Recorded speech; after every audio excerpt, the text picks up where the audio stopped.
We absolutely love what we do. If you like what we do, why not buy us a coffee? Just follow the link in the description below. Military families are stronger together. That's why American Military University offers special rates and grants the whole family can take advantage of. Whether it's our preferred military rate or veteran grant, we make education accessible for active duty service members, veterans, and their families. No current enrollment needed. If you have a family member in the military, you're eligible. American Military University. Education for every military family. Learn more at amu.apus.edu/military. If you're the purchasing manager at a manufacturing plant, you know having a trusted partner makes all the difference. That's why, hands down, you count on Grainger for auto reordering. With on-time restocks, your team will have the cut-resistant gloves they need at the start of their shift. And you can end your day knowing they've got safety well in hand. Call 1-800-GRAINGER, click Grainger.com, or just stop by. Grainger, for the ones who get it done. Welcome to another edition of the TSS Podcast, brought to you in association with Luke 1977 and Bowden and Dolphin, with your hosts Rob Careless from Bob's Books and the legend that is Shaun Teale. He's here, there, and everywhere, and he's Tealey saying something. Hello and welcome to this week's edition of the TSS podcast. You all know the abbreviation by now. It is the Teale Saying Something podcast. This is where myself and the legend that is Shaun Teale, we did a book together about 3 years ago, and we got on so well that we decided that we'd do monologues as well as doing the prose and the books and all that kind of stuff. So here we are. We are coming into our third year, guys, of doing this, which is absolutely brilliant. Just before we go any further, a big thank you to our sponsors, Luke 1977, and of course the ever so brilliant Bowden and Dolphin Signs as well, who keep everything going for us. So, Mr. Teale, how are you tonight? I'm very good, Rob. Busy time of the year for you, this, isn't it? Oh, because I've got a white beard. Is that what it is? Right, okay. I must remember that joke because it's never been said to me before. But you've been dying to say that. You've been dying to say that all day, haven't you? I've been dying to say that for the last 6 months. It's actually dark beard, but it's just the lighting in this room. Okay. Yeah, of course it is. And my hair was jet black until I started working with you. And now look at it. Surprised it hasn't fallen out, but there you go. So, Shaun, what a few weeks for our favourite football club. Then let's talk about it.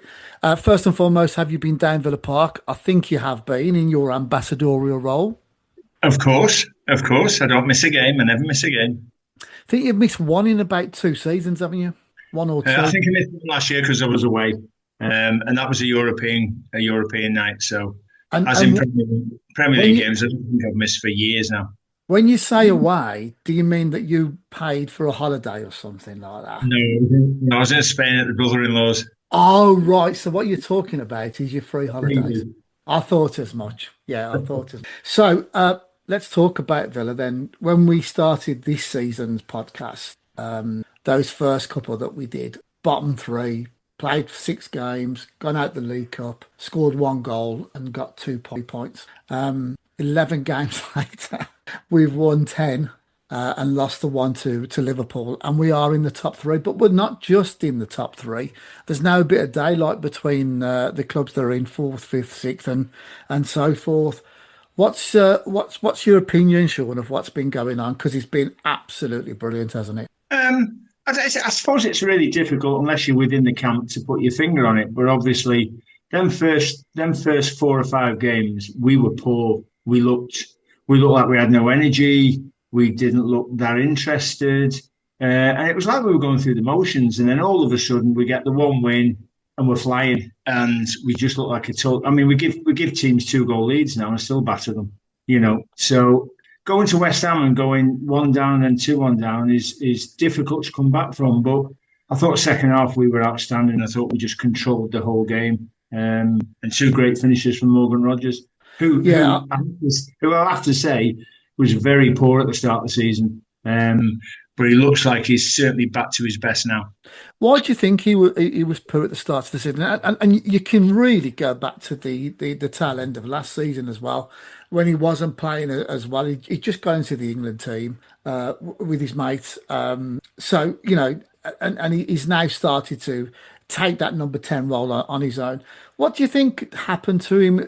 I was speaking to Tom Ross about this a few weeks ago when we did one of our book launches, and he said he started to believe in his own hype. What would be your view on that, Shaun? I think there's possibly a little bit of that in it, but I just think once you get to a certain level, in the back of your mind, you sort of think, well, it's just going to happen for me, and I think he's found out the hard way that unless you keep working, unless you work hard in training every day, and unless you work hard on the pitch, then it doesn't happen. You fall below your levels, and then people start criticising. And let's face it, no player likes to be criticised ever. You want the fans to love you and adore you. You don't want them, giving you stick and booing you when you make a mistake. Do you also think? I mean, obviously, you played left side of being a centre back. Do you think that the re-emergence of Pau Torres has made a big difference as well? Yeah, Pau Torres is a strange one because he lost his place because he lost his form completely. He couldn't pass water, he couldn't defend, and he looked like a fish out of water. And then all of a sudden, Tyrone gets injured. Pau Torres comes in. It's like, again, someone's lit a fire under his backside, and he's thought, I better get a shift on here, otherwise I'm going to be out the door. So, I mean, he's been unbelievable since he's come back. And I have to say, I'd have to give a big mention to Lindelof for standing in the last two games, because he was unbelievably good at the weekend at West Ham. I don't think he gave the ball away once. He was unbelievably good. And to be fair, I was like probably 95 of the Villa fans thinking, why have we brought him in on a free transfer? He's finished. Well, he's proved everybody wrong, that's for sure. Yeah, I mean, we talk about the free transfers there, and obviously that was done towards I think it was the last day, wasn't it, of the summer transfer window. One thing that I guess is a negative at this moment, if we do have any, is the Harvey Elliott situation. We spoke about this previously on the TSS podcast. It very much looks like he's going back in January. What's your view on that? I'm just convinced that Unai Emery never wanted him in the first place. I think it's a Monchi thing. We spoke about this before. Yeah. I think it's come from Monchi brought him in because I think we were panicking at the time. We were short on players. We needed to get players in. The likes of Lindelof came in, Sancho came in, and Harvey Elliott came in.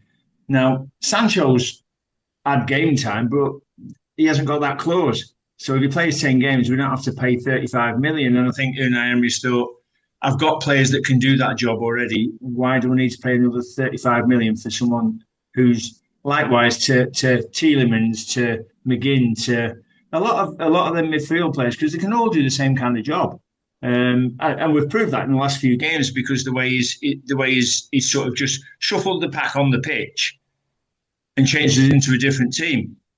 So I just think he didn't want him in the first place, and it's just unfortunate on Harvey Elliott. I mean, to be quite honest, I'm surprised Liverpool don't want to grab him back now, simply because they've been struggling and they need players, and they've got injuries as well. Yeah, are you looking? I mean, we're top three, 5 points above fourth place at this moment, which I think is Chelsea. I am personally looking at what's below us as opposed to what's above us. So I want, if we beat Man United on Sunday, there's a 10-point gap between us and them, and they currently sit in sixth place. I mean, everybody's saying we're in the title race, and by virtue of the fact that we are in it, and top three and only 3 points from the top of it does dictate that we are in the race. But realistically, I can't see us winning that league, but top four looks very good at this moment in time. Obviously, you can't take anything for granted. This is football. But what's your view on that, Shaun? You only have to go back to 2016 to Leicester City, don't you? Yeah. Nobody gave them a cat and nose chance, and as it got closer and closer to the end of the season, people were going to say, "Oh yeah, they'll stumble," and they just didn't. They just kept on winning. So it's never say never, really. Are we in the title race? Yeah, of course we are, because we're 3 points behind Arsenal. Do I think we'll win it? No, probably not. But the more wins we get on the bounce now, and we keep winning games, and we've got some really tough games coming up over the next 4 weeks or so. If we're still in that position after them 4 weeks, then I'd certainly say we should be pretty much nailed on to get Champions League. Well, here's one for you, Shaun. Just a couple of years before you joined us, our illustrious guest of tonight, and we'll come on to that in a minute, we'll remember it well. But in the 1989-90 season, Villa were in second place in the league. I think actually we were pretty much top in the December period. And over the Christmas time, we played Fergie's Man United, we played Arsenal, who were champions, and we played Chelsea. And that's the three that we've got this season, and we won all three of them. If we do win all three, and I can't see it happening, but I'm really hoping that we do, then I think we are in a really good position to move forward in 2026. We're in a great position anyway. Yeah. And we're playing well. People will say, "Oh, you didn't play that well at West Ham," but you look at our second half performance. We controlled the game really. I thought first half we obviously making the mistake in 29 seconds doesn't help the cause. And then you've got to build your confidence from there. But I just think the way we're playing, going to Basel and not particularly playing well and winning.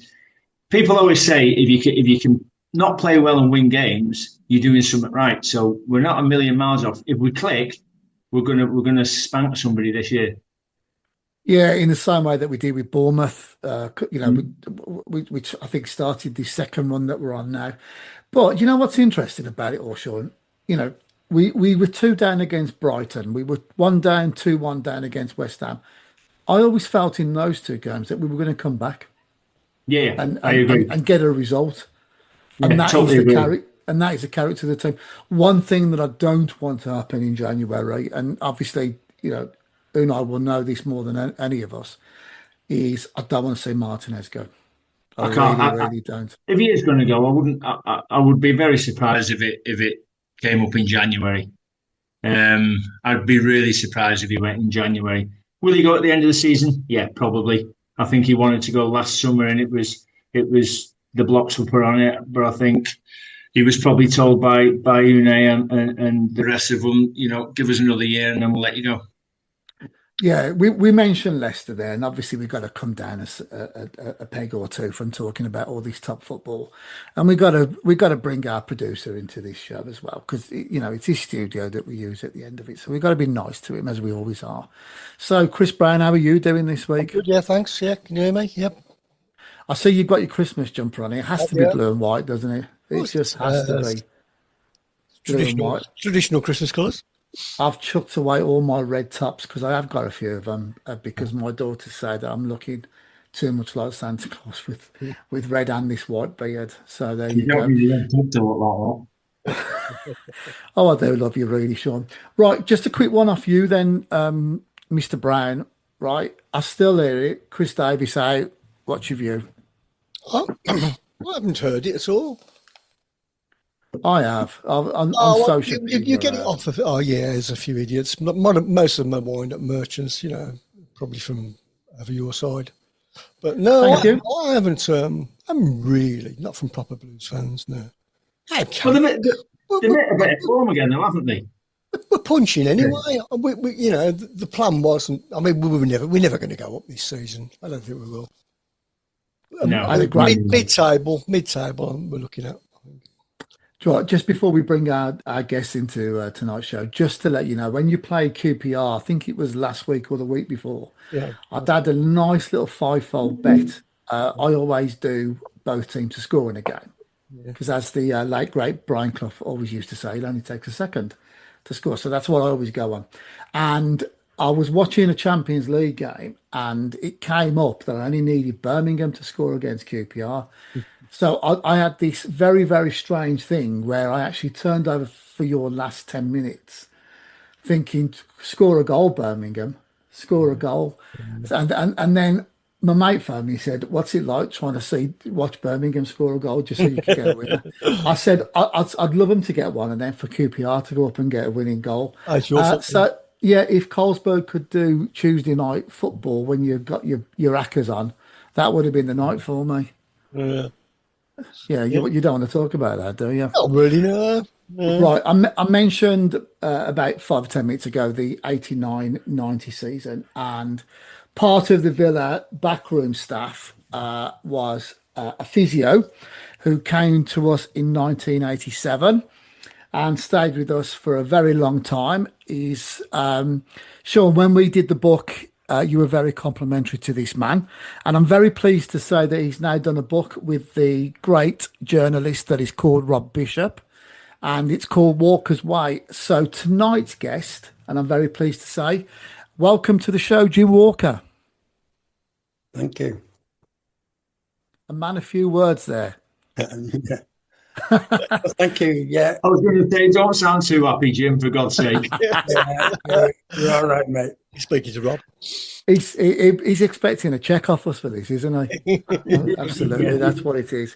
Right, Jim. Why now? Why do a book now? Obviously, you had. We'll go backwards a little bit to your football career. So if we can home in on that first and foremost. Where did you start in football? I know that you played for Derby County, because I do remember that when you were there in the mid to about 74 or whatever it was. So how did you go from footballer to working in physio work? Tell us a little bit more about it, Jim.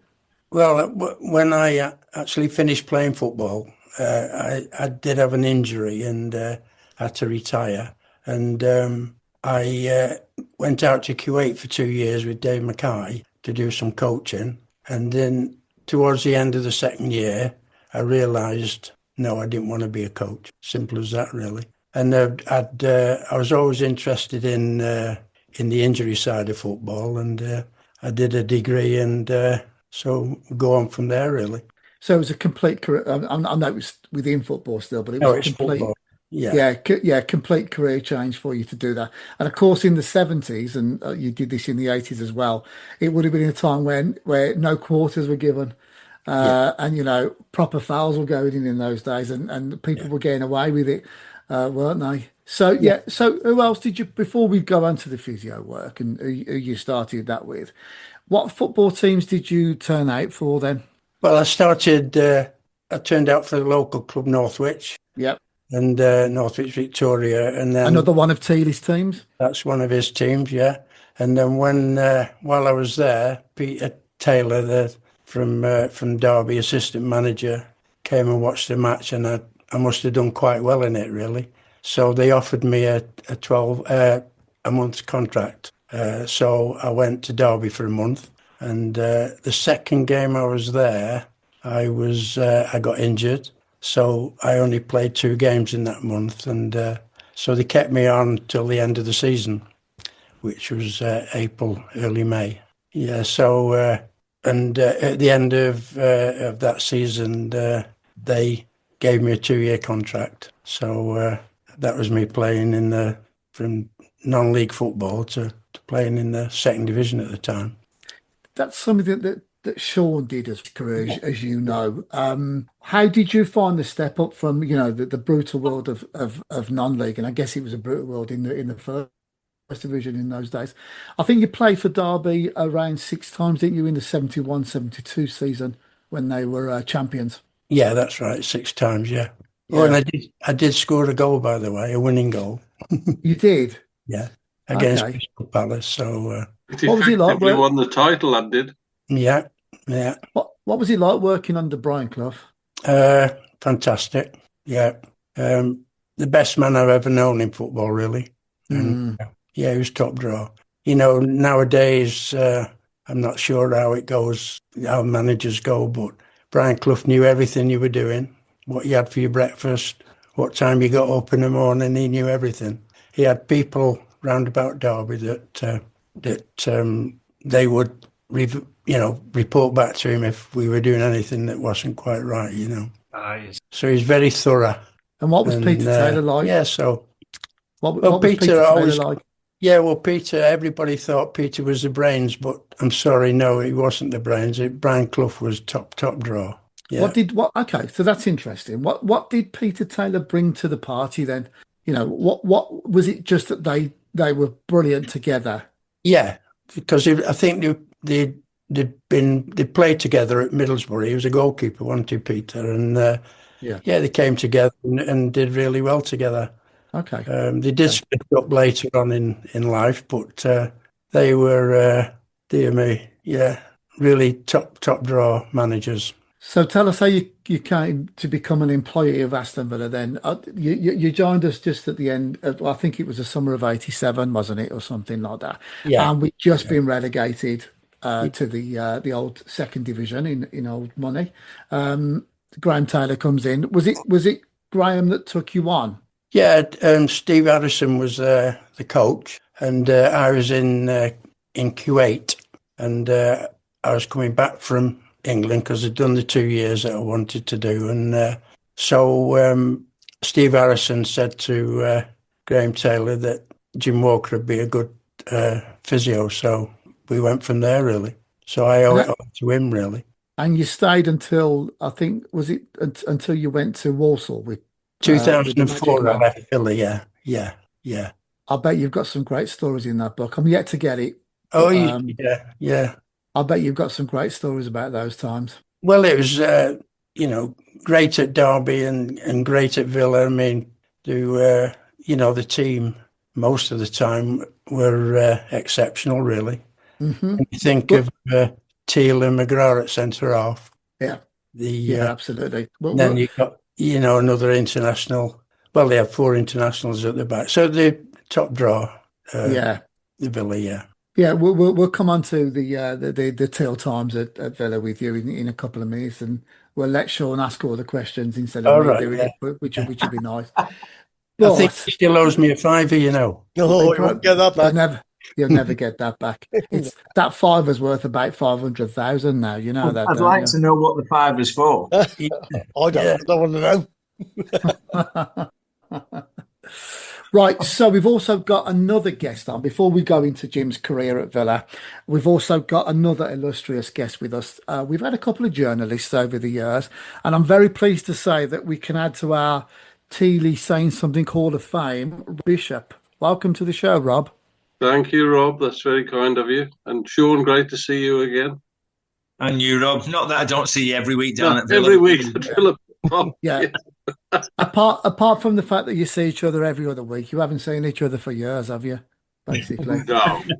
Now, Rob, when we was last together was the 30th anniversary of the '94 League Cup, and you said, "I'm not doing any more books. Mrs. Bishop will have me hung, drawn, and quartered if I do it." Good memory. Yeah. Absolutely, I do remember. Chris Browne, just so you know, that was the 4th time that we'd won the League Cup. We don't just go on about the one or the 2 that you do. No. I just can't remember that far back. We've got a few. HD, wasn't it?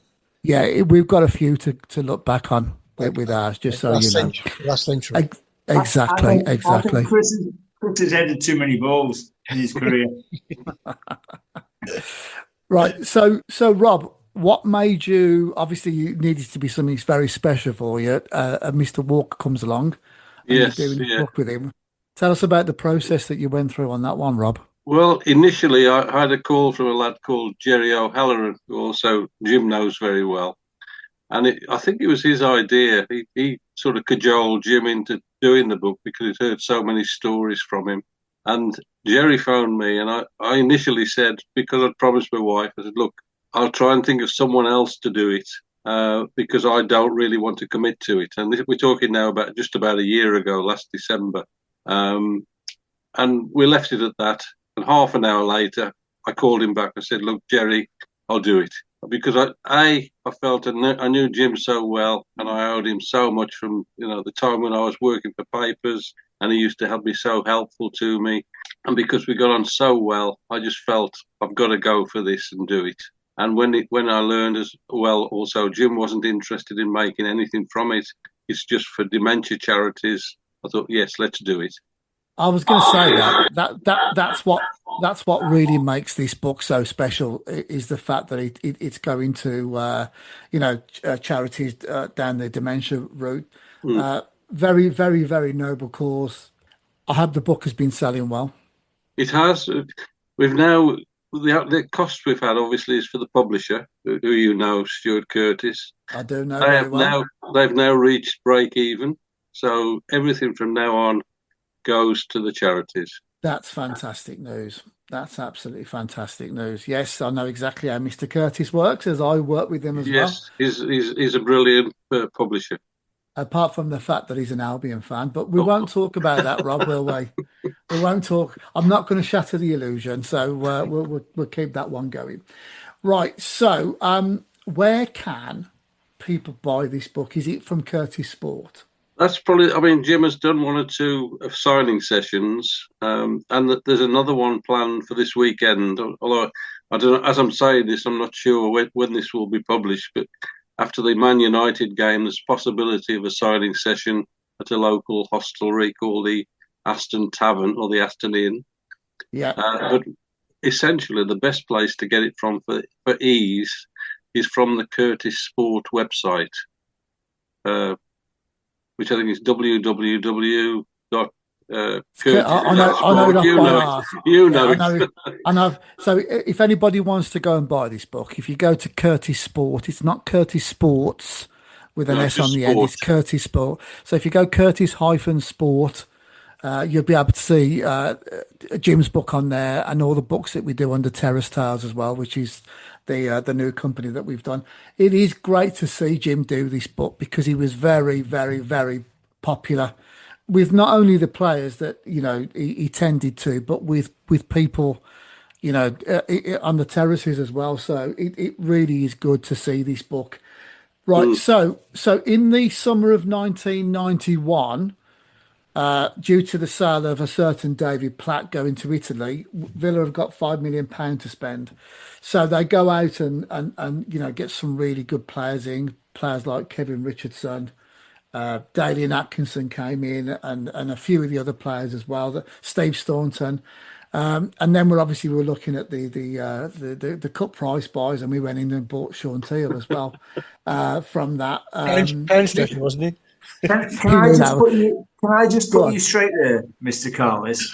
The $5 million didn't pay for any of us because we were already at the club. We'd already signed. Yeah, very true. Yeah. Absolutely. Did I really write your book? Yeah. I should have listened. To a bit more maybe. of it. Absolutely. So tell us, Sean, from your point of view then, obviously you're one of the players there. What is your relationship like with Jim? And if you can tell us a few things around Jim Walker, that would be absolutely superb. To be honest, I think all the lads had a good relationship with Jim. Jim was the go-to person at the club. If you had a problem, you just went to Jim. You didn't really go to Ron or to Jim Barron. You'd go to Jim first and see what he had to say before you made your mind up what you were going to do. I was quite fortunate because I didn't spend that much time on Jim's tables because I very rarely got injured. I spent more time suspended than injured. So, but that was the way it was in them days. So, everybody liked Jim. If you were injured, Jim would treat you, get you in the gym, doing your stuff. He obviously he had one person that was with him every day, and that was Mr. McGrath. So Jim had put him to work in the gym. Excuse the pun. And then we'd probably see Paul in the dining room at the end of it all. Sometimes in good health, sometimes a little worse for wear. But that was Paul. And Jim was brilliant with Paul. Jim really did look after Paul. I mean, I can tell a funny story about Germany, my first trip, and we've got it's the trip that Ron went over to Italy to sell David Platt to Barry. So we get to Germany, disappear. Ron goes.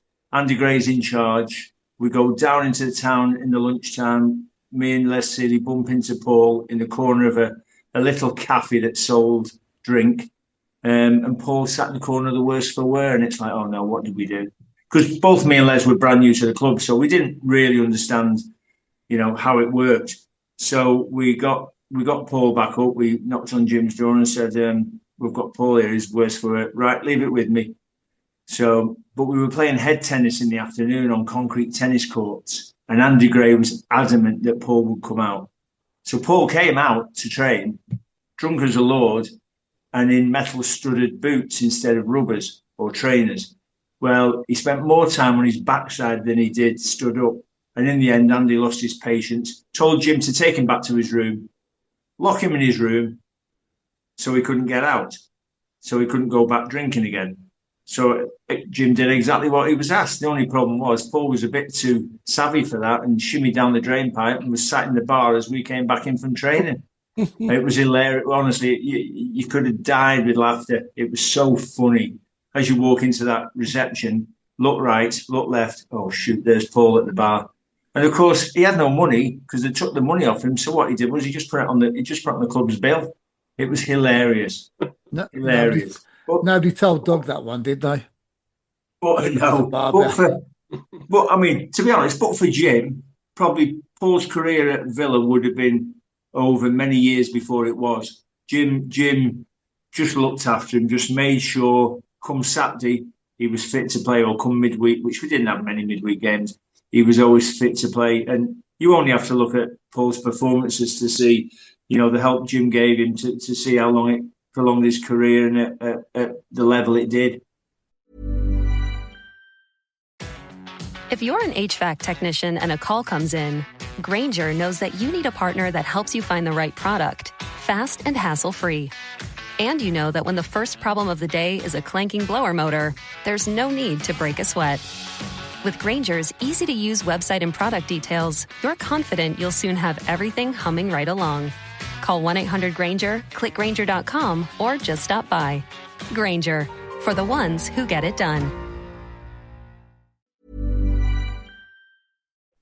You played, I supported, and I will say this, Jim, I think it's not an exaggeration to say that when we bought him in '89 and he played for us for 7 years, I honestly do think, mate, that a lot of that was down to you. Mm-hmm. I really, really do. Yeah. So you've got it there from the player and the fan. When we got him, I'd just come back from America in '89 and I've picked up the newspaper and we bought him and I'm thinking, oh, that's a great 400,000 we've just spent. But how long are we going to keep him for?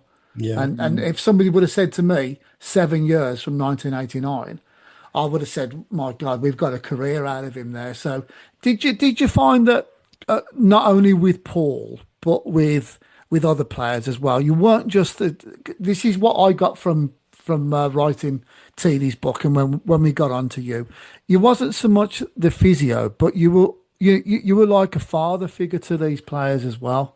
Do you think that was a fair assessment, Jim, from your side?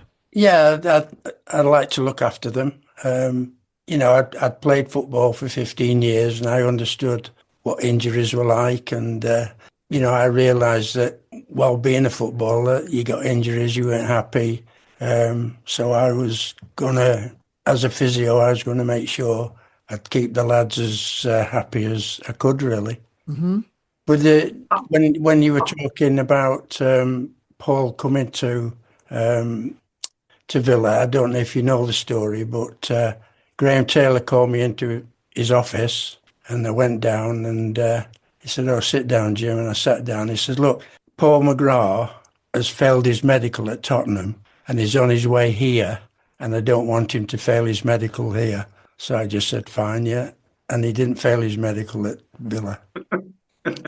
Did he actually have a medical? Yeah. Of sorts. A little one, yeah. Same as you had one, mate. Yeah. Yeah. Oh, that is a fantastic story. I think the biggest compliment I can give to Jim, which would be from all the lads, is that Jim had everybody's respect. And I think that's key to how successful Jim was and the team was, because everybody trusted Jim. So whatever Jim said, the lads did. Nobody ever questioned what Jim said. Maybe Tealey now and again, but that's because he'd spat his dummy out every now and again. But for the most part, we never, Jim had everybody's respect and everybody listened to what Jim had to say. Nice of you to say that. Well, there's something else that backs that up as well. So Graham Taylor brought you in '87, and you left our club in 2004. And at that time, we'd have had about 6 or 7 managers that were there. And for you to, for these managers to want to keep you on, and it's a massive compliment to the way that you had the structure right at Villa Park. Yeah, yeah. So that is, was it arranged to leave Villa in 2000, and was it 2002 or something like that? 2004. 2004. Apologies.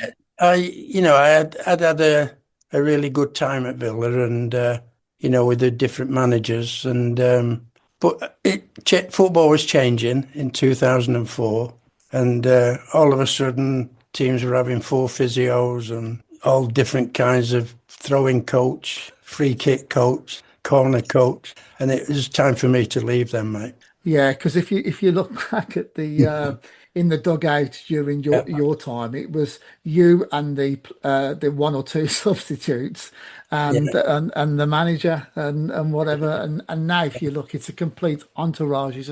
Of what's going on there. What was your time like with the Magic Man at Walsall? Who's the Magic Man? Paul Merson.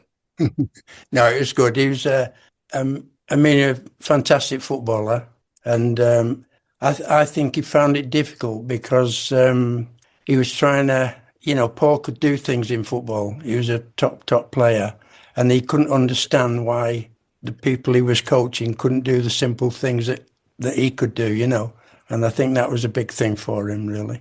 Mm-hmm. And it made it, a little bit more difficult for him. He couldn't understand why people couldn't pass the ball as he passed it, Yeah. Do you think that's a viable reason as to why top footballers don't become top managers? Yeah, can be.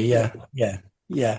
But you can imagine, if you're good at something and you take a job and you see people playing and you wonder, well, why can't they pass the ball like I passed it, or things like that, Yeah. And what happened after Walsall? I opened a clinic at the Belfry. Okay. Sports injury clinic there, and it was about just over a year, and then I had a major problem, and my wife died, and then I thought, well, I was 64, I think, at the time, and I thought, well, I've done enough work now. I'll knock off now. Do you still watch football? Of course I do. Yeah. And apart from Aston Villa, which team do you favour? Well, as a kid, my dad was from Glasgow, and he was a Rangers supporter. But obviously, at the time, it was difficult to get up and watch Rangers every week. So I became a Man City fan, and that was where my first proper football game was at Man City. I'll tell you what I love, Jim, about. I mean, I speak to quite a lot of ex-Villa players and managers within what we do and whatever. And this is something that I really loved about Teale when I did his book, and I get the same thing with you. And I know that when I've asked John Gregory this question as well, I always say to him, why do you guys always class, Aston Villa as we? Because, you weren't born in the area, you played for other clubs. Yeah. And you've come through, and you're from up north or down south or whatever. And each one that I've spoken to, and you've only got to look at Browne Little with his ambassadorial role that he does down there as well. It's all we still, and John Gregory always tells me that it's because you don't get to play or manage or, the aristocrats of English football, which Aston Villa have been in the past. What would be your view on that? Why do you think that so many people have such an affinity for Aston Villa as opposed to, the other teams that they play for? Yeah, I mean, it's just when you arrive at the club initially, then you realise how good it is, and you do your best for the club, really. Simple as that. Yeah. So out of all the players that came through, whether it be the academy or through transfers or whatever, which player spent most time on the table? I mean, I know we know about Paul. Yeah, Paul. Yeah. We know about the struggles that he had, I don't really want to, who were the players that were there that were quite injury prone? I think most of them got on with playing football, really. But I had a way in as being the physio, when physios in the past where a player would be injured, he'd come in at 9 o'clock, have his treatment, and at 9:45 he'd go home. But I made sure that when players came in at 9 o'clock, that they had the treatment, and then we'd go in the gym for an hour and a half, come back, have our lunch, and then do it again in the afternoon. They weren't over happy to start with, but I think it worked well, really. If I can just come in there, Rob, I just remind Jim of a couple who were particularly grateful to him. Dion Dublin, for when he had the broken neck, and also Gary Thompson, who they've both done tributes to Jim in the book. And Gary said, he saved my career, as simple as that. Yeah. And I think those two in particular would be, there are several others as well, but those two stand out as two who Jim really did look after. Can I just quickly ask Jim a quick question? Of course you can. Jim, your time at Villa, and you played under with a few managers. Well, you served under a few managers. Do you have a favourite? I'm done with subscriptions. Streaming, fitness, razors, vitamins. I've got subscriptions for everything in my life. They lock you in, and half the time, I can't figure out how to unsubscribe. That's why I'm so excited about the new Blue Apron. Now you can get delicious meals delivered with no subscription needed, including new pre-made options. Keep the flavor, ditch the subscription. Get 20% off your first 2 orders with code APRON20. Terms and conditions apply. Visit blueapron.com/terms for more. Welcome to Walgreens. Looking for a holiday gift? Sort of. My cousin Freddie showed up to surprise us. Oh, sounds like a real nice surprise. Exactly. So now I have to get him a gift, but I haven't gotten my bonus yet. So if we could make it something really nice, but also not break the bank, that'd be perfect. How about a Keurig for 50% off? Bingo. Savings all season. The holiday road is long. We're with you all the way. Walgreens. Offer valid November 26th through December 27th. Exclusions apply. Good question. Yeah, good question. I'm sure they were all good, really. Graham Taylor was good. Joseph was ahead of his time, really. Joseph Venglos. Then Ron Atkinson came. He was good. He unusual. It was when he came. Initially, I didn't really speak to him much, and it was in the summer, and so it was 2 weeks had gone by, and he called me into his office. And he said to me that he didn't like physios. And Charles Hughes at the England, who was involved with England and physios. And I just said to him, well, I think Charles Hughes is all right. So from that day, we seemed to get on quite well, me and Ron, yeah. So you sort of got round that. Really. Yeah. Yeah. What your question? Yeah. I was just wondering whether you had a favourite out of all of them, but no, I mean, they were all good managers, mate. Yeah. All top class managers, yeah.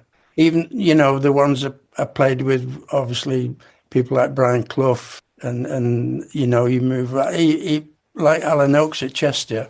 He played over 1,000 games, Alan, and what a player he was, at Chester. So I played under a lot of good managers, yeah.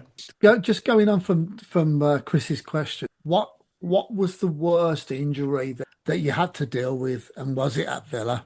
Yeah, it was at Villa, yeah. Well, Dion broke his neck, didn't he? Yeah. So I go onto the field and he wants to carry on playing, and I said, so we need to get you off and just have a look at you, and if you're okay, we will put you back on. And it wasn't safe for him to go back on. And what happened, I don't know if you remember at Villa, you had to walk up about 30 steps when you came off the field. Well, he couldn't get up there, so we had to go behind the goals and get into an ambulance there. And I, as soon as the game finished, it's near the end of the game against Sheffield Wednesday when he got the injury. As soon as the game finished, I went in, made sure everybody was okay, and then got a lift to the hospital to go and see Dion. And when I got in to see him, he was with his wife, and he said, Jim, I've broke my neck. I'm going to have surgery. And the surgeon called me in and he said, if you want to stay and watch the surgery, you're more than welcome. So I stayed and watched the surgery, and Deon didn't know that till about 6 months ago. So, yeah. Did you ever get players? Do you ever get players faking it? You know? No, they couldn't, mate. Honestly, yeah. Shaun will tell you if it was hard work in the gym, wasn't it, mate, when you were injured? Yeah, to be honest, you were better out on the training ground than you were in the gym. It was an easier stint being on the training ground than being in the gym. Trust me. Why would you fake it anyway, Rob? I mean, I'm just saying, you're just asking the question as to whether faking. You wouldn't get away with it. They wouldn't get away with faking an injury unless it was a head injury, which you've obviously got to be extra careful with, really. Yeah, we don't get them like Terry Butcher anymore, do we? No, with that blood down the England top, and of course you can add in Paul Ince on that one. Yeah. Definitely. So, Shaun, what was training like then when you were injured? What was the regime that Jim had you under in those days? Well, as I said, to be honest, I wasn't in there that much. I made sure I wasn't in there that much. And Jim will testify to this. It was so different in our day in the early 90s because you only had a small squad. If you got injured and lost your shirt, the chances were you could be out the team for weeks and weeks and weeks if the other player did really well. So you'd come in on a Monday morning, you could barely walk, and you'd just say, yeah, I'm okay. And you go out and train, and you get through the sessions. And then by the time the week had gone, the pain had gone anyway, and you were back playing. So, the sessions in the gym it was always on the bike, and then and it was quite a long ride on the bike. Then there'd be the rowing machine. Then there'd be the weights. Then there'd be the sort of jumping over things, under things, this, that, and the other. Oh, it was purgatory. I only ever had one physio that was worse than Jim for that, and that was the lad when I moved to Tranmere. The lad at Tranmere, Les was horrendous because you could have a pulled hamstring on the Saturday and he'd have you running on the Sunday. And it was like, why are we running? I've got a pulled hamstring. No, you'll be all right. But he would run you till you dropped. And he was the only one. He was the only one that pushed you more than Jim did, to be fair. But hence, I was never injured that much anyway. So physios were never really part of my life. Only every now and again. We went to, Jim will testify to this, we went to Mauritius. And I had my arm went green on the way over there. I'd had an abscess, and they wanted to do the operation in Mauritius, and I refused. I said no, because I didn't know how clean Mauritius hospitals were. So, plus we're on holiday. I wanted to enjoy the holiday as well. So it was strapped up and just left like that. I played against Everton with it, and my arm was literally going green. As soon as we got back into the UK, it was off to Little Aston. And I had it all dug out and everything. It wasn't the nicest, but that didn't stop me training. So the only thing that really stopped me training, and Jim will probably remember this, is I had a double hernia, and I sort of played with it for the best part of 6 months because Ron just didn't want me to have the operation. He wanted me to keep playing until I couldn't play anymore, and he said, "Come on, we'll get through to the summer, and then you can have your operation." And that's how it went, really. Jim sort of nursed me through in a sense. So I'd sort of ease off during the week. I maybe wouldn't do as much training in the week so I could play on the Saturday, because once I played on the Saturday, I was like Darth Vader for 2 days. I couldn't move. So, but Jim was good like that. Jim knew when people needed just to take it a little bit easier because they were needed on the Saturday. So Les at Tranmere, did you have the same respect for that guy as you did for the likes? Yeah. Les Parry was brilliant. He was such a nice fella, such a funny fella. But if you got injured, you got completely beasted. It was 10 times worse than going out training. And he ran all the pre-seasons, which involved doing sandhill runs and things like that. So at least everybody would have spewed at once in pre-season, and he'd have made sure you did, just to teach you a lesson.